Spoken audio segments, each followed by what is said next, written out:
Abraham's purpose, and it seems God's purpose, is to find a wife for Isaac, and that purpose will be brought about via the working of God's interesting providence. One matter we must note is that sometimes minor characters may play major roles in God's providence. Abraham's servant is in one sense a minor character, but of course he dominates this section of the story. Notice how much press he gets. Notice his extended speech in verses 34 through 49. He is really a model servant. See verses 12 through 14, 26 through 27, and 52. And seems to display just the right kind of gracious and godly pushiness throughout. How good God is to give Abraham such a faithful, godly servant. How much rests on this one man? That is often the case in God's dramas. General Robert E. Lee was quite closed-mouthed about reliving battles of the war between the states. But Shelby Foote tells of a time when, post-war, Lee was out riding with a friend and permitted himself a brief reflection. "If I had had Stonewall Jackson with me," he said, "so far as man can see, I should have won the Battle of Gettysburg." To Lee, one man could have made all the difference.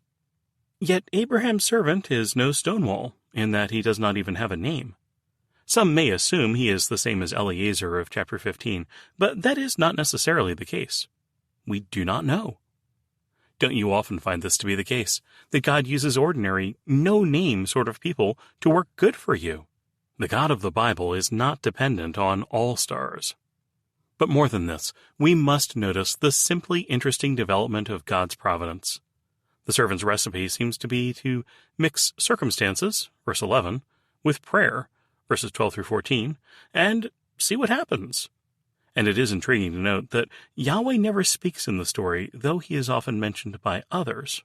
In his prayer, the servant had proposed a rather revealing test for the girl, that she would not only give him a drink, but then, voluntarily, offer to water all the servant's camels, verse 14. I can't help it. One of those what-if moments strikes me here. What if Rebecca was cast in a 21st century mold, came to the well chomping a wad of gum and with the habit of using the word like promiscuously? She might say, "Yeah, okay, you asked for a drink, and that's, cool, but don't expect any more. Those camels drink liters and liters, and if I, messed with them, I'd, be here all evening. Besides, just while I've been, getting water, I've had, 2 texts on my phone, and I want to, answer them." We can be thankful that, Rebecca was not like that. Rather, Rebecca seems to vigorously fulfill the servant's test in verses 18 through 20. And it was a real revelation of her character. We know that a camel drinks something like 25 gallons of water to replenish the amount of weight it has lost, and according to Nahum Sarna, it takes 10 minutes for it to drink this amount.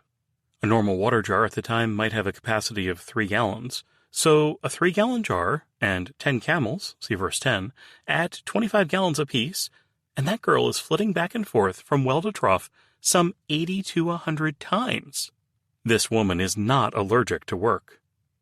And she's from Abraham's family. See verse 24.